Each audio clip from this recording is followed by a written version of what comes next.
Sarah, tell us something about the women who were the servants. So we gather from everything that you've said that they were key to running the house.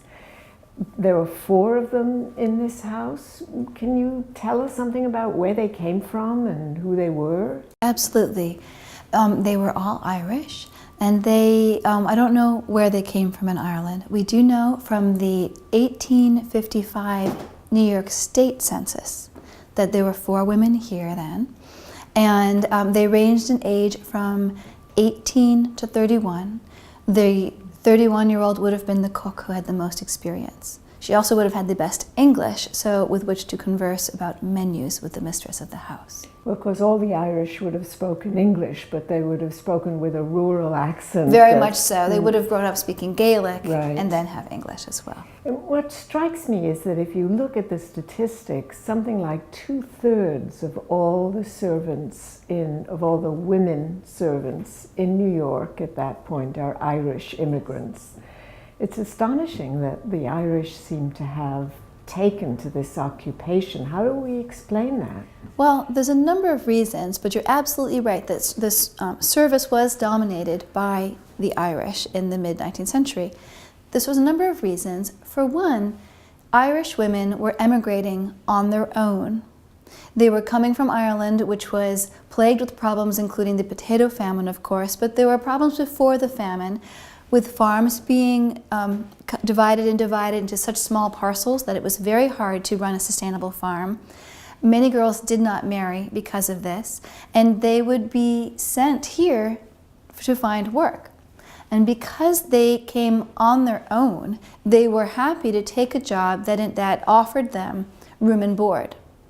They could live where they worked, they were fed, and they were paid a wage, and so they could end up saving quite a lot of that money, and they were able to send it back. So you're telling us that on the $1 a week or so that a maid made, she could actually save a chunk of Yes. that and Yes. send it home? They saved a great deal. And they used that money then to send it home to help their families or to bring them over? Some of each.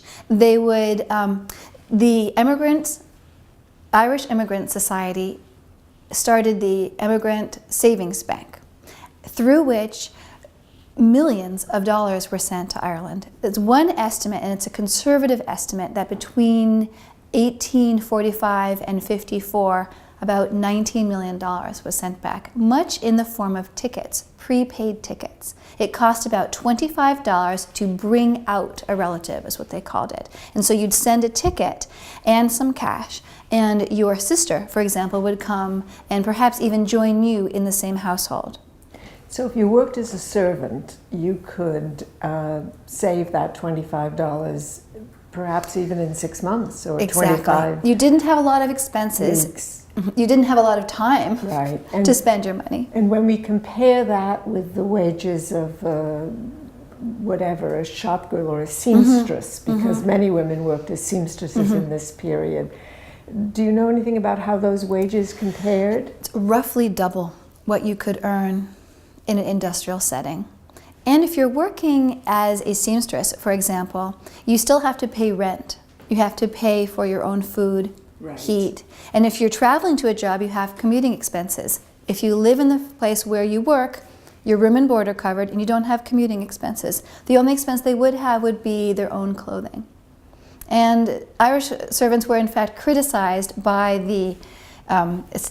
their employers for spending money on fashionable clothing. Well, let's think a little bit about what it meant that so many women were servants in that period. So going out to service was one of the few jobs available to women, and it also enabled women to live in some decency, I suppose. But what about their actual living conditions? I mean, Well, different houses had different conditions. We know that in the Treadwell house there were 4 girls living upstairs on the top floor, 2 to a room. And in the 1850s they had a stove. So there were reasonable living conditions here. In other houses, sometimes some houses had a room off the kitchen, for example, or sometimes they were expected to sleep on the floor in the kitchen. So those were obviously not nearly as desirable kinds of jobs. The status of servants in this period. So, it sounds as though the Irish thought of domestic service as a kind of reasonable job. Now, of course, we think of live-in domestic service as probably not such a reasonable job. There are many other options for women. There's more options. I do feel that the Irish saw it as a viable choice for themselves. For the reasons I've already said. It doesn't mean that they really liked it. They did it because it was a practical solution to a need for a job and housing, and they could make the money. There's a young woman we know of who was a servant in the 1850s in Philadelphia, and she writes to her mother that, and she apparently hasn't heard from her mother for a while, and she writes saying, "I certainly hope that you're not ashamed of me being in service." So it's a sense that it wasn't considered a desirable work, but it was perhaps the best available. Right. This generation, when they left service, if you had a family, they did not want their daughters to go into service, and they hoped to educate their daughters to be teachers, nurses, clerks. So take us through a working day. What would it have been like for a servant? When did she get up, and what did she do all day long, and when did she relax? She worked all day long. The girls were up very early, before the family was up. You're calling them girls. I'm calling them girls. They were teenagers, some of them. We know the girls in this house at this time, at 1855, the youngest was 18. So these young women, they would wake up long before the family, before dawn, and they would get themselves ready and come down to the kitchen where we are now, start heating up water for the family to use when they wanted to wash in the morning, and they would go clean. The housemaid and her helper would go up to the parlors and they would clean the parlors and lay fires and start fires there to warm them up. They would also light a fire in the family dining room to warm that up for breakfast. And while the cook was getting breakfast ready. So they were all up and going before the family was. Then when the family would start ringing the bells, they wanted clean water, warm water. And the family started ringing the bells around 7, 8 in the morning. So I'm not we're sure. talking about women getting up at 5:30, 6. Before dawn, especially in the winter, yes. And they had a stove upstairs in 1855, but it was probably pretty cold up there in the winter. And then the family was washed and dressed. They would come down to the family dining room, at which point the kitchen maid was also the waitress, and she would serve them their breakfast, whereas the housemaid and the second girl would go up to the bedrooms and take care of the bedrooms while the family was eating breakfast. And they would take off the sheets, fluff the feather beds, get the beds all ready, light fires in there, take down the night slops from the chamber pots. It's part of their job. And so the idea was that it was carefully orchestrated so that the family knew what rooms they could use at certain times. The servants knew what rooms the family would want, and they didn't cross each other in this hallways and stairs too much. This design of house only has one staircase, whereas some others would have a back stair, but these houses did not have a back stair. So it sounds as though they did all their work in the morning and then they had the afternoons free. They might have had a Thursday afternoon free, or at least the evening, but really after they did breakfast and the rooms upstairs, then the family would be done and they'd go to the back parlor or the bedrooms. The servants would clean the dining room. And that might have been a time when the servants would work on cleaning lamps, or they would work on laundry if it was a Monday or a Tuesday when they were ironing. Someone else might do some marketing if the man of the house wasn't doing that by then. And so they were working constantly, and they were expected to work constantly. Even if they had a moment off, they weren't really supposed to be idle. And the cook, of course, is going full strength. The main meal of the day was at midday. It was dinner, and that was the big meal. And so she was going very hard all morning long. So, we've talked a lot about domesticity, piety, purity as the standards for middle-income, middle-class women. Irish servants, or any servants, could they aspire to lives of domesticity, submissiveness, or did they aspire to them? Well, that's the paradox. Are we looking at a big class difference here? Absolutely. The women who hired these servants depended on the servants to sustain a life that allowed them to be domestic, to be pious, whereas the servants were working nonstop. They, on the other hand, they did go to church. They were quite religious. They would have been Catholic, which was another source of tension between their employers and themselves. But they were not able to enjoy the same leisure as the woman of the house. And there were even moments when the woman of the house would ask a servant to do something that she didn't think she should do, such as going out in the night for some reason. If someone was sick, they needed a doctor, it was a servant who was sent out to get the doctor. It was considered okay for her to go, but not for the lady of the house to be out at night like that. So there was definitely a paradox. So how long did a woman remain a servant? Or was this a lifetime occupation? It could be. A kitchen maid, for example, would aspire to becoming a cook. And then she'd be a cook for a while, hopefully, because the cooks were the best paid and had a certain amount of control and seniority in the household. Some young women would marry and leave service. Catherine McFarland, the woman who was waiting for letters from her mother, married and left service. Other times you would work as long as you could, and if you rely on your savings, and perhaps be at the mercy of Catholic charities, which was sad and difficult. Many women were able to save money and even invested in things like real estate, and perhaps were able to run a boarding house or have a shop after they left service.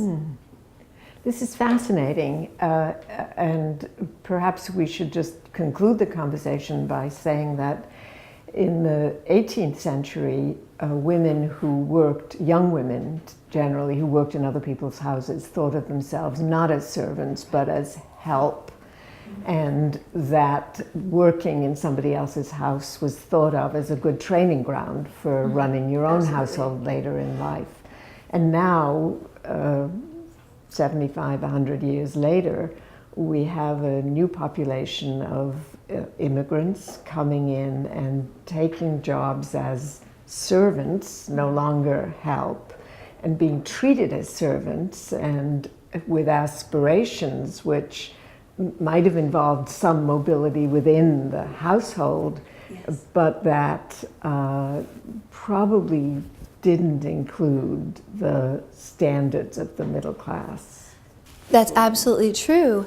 But we do see women who married and had families, who were in service and then married and had families. They had been exposed to middle class standards and expectations as a servant, and now they transmitted those ideas to their own children. And so they wanted their children to go to school. They wanted their daughters to be perhaps a teacher, and would aspire to running a household as much in the middle class style as they could. Yes, and when you look at the data, you discover that the daughters of former servants are almost never servants themselves. Exactly. And in fact, in New York, the Irish population becomes a dominant force in politics later. It's this strong force that's grown up through service and other work and becomes more towards the middle class and has a political voice. A dominant voice in politics, but also a dominant voice in union organizations. Absolutely. So active Absolutely. in many different ways. Yes.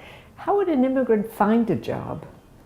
Well, there are a number of ways. Sometimes you could be recommended word of mouth, or if you were coming to join a family member, they may have They may have helped you find a place ahead of time, but many girls would go to what was called an intelligence office, which is essentially a job agency. And the woman of the house or her daughters would go and meet and go to the intelligence office and interview girls or talk to girls about what they could do. The girls who wanted jobs would have to have what was called a character, which is a reference. There were other, some of the intelligence offices had a reputation for being shady and not doing well by the young women who wanted jobs. And so sometimes some churches, some of the Catholic churches and the Irish immigrant societies would help have job finding help as well. So it was really networks of church, perhaps kin, who got people jobs. Absolutely. And was it hard to find a job? Or? Not really. There was such demand for servants at this time that you could find a job fairly easily. Whether it was a good job is another question. People were always looking for servants. Many households, even much more modest than this house, would hire one girl called a maid of all work, and that was a very hard job. You'd do everything. And so it was desirable to get a job in a wealthier house where there were more servants and the work was portioned out more.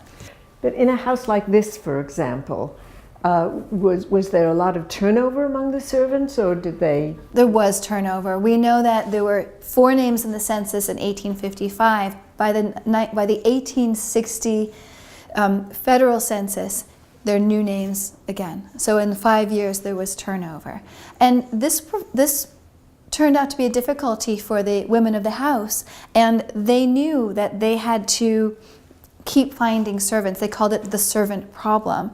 There's a letter. One thing that's so interesting about this house is they have the household, the things that belong to the family, and dresses and papers, and one thing are some letters. And one of the daughters in the house who never married, her name was Phoebe, she wrote a letter at one point in 1854 saying that Rose has gone away. I have not anyone in her place. I hope to find someone tomorrow. That this was a servant who had left. And since that's 54, it may be that one of the girls here in 55 was the girl she found.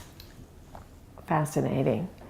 So just one last question. Let's think a little bit about, we have letters from Phoebe, we have letters, I presume, from Mrs. Treadwell, but what about from the servants? Do we know what they were thinking and how they felt about the jobs? We don't have any letters from the servants in this household, unfortunately. That would be a wonderful thing to have that as well. There are some letters that survived, and many of them are in Ireland because they were sent back home to Ireland. And there's one in an archive in Belfast from a young woman. I mentioned Catherine McFarland, and she writes home. And so we know some words from her. So we have their voices in some other ways. And they indicate that they were happy with their jobs, or? Not really. They worked very hard, and they talk about how hard they work and how lonely they are. Yeah. But what you're saying, which I find interesting, is that between the census data, so statistical data which indicates who's working there, where, and some evidence from the letters and so on that they wrote, we have a pretty good idea of how servants lived and what they experienced. Yes, we do. Well, thanks, Sarah. That was very illuminating. Thank you.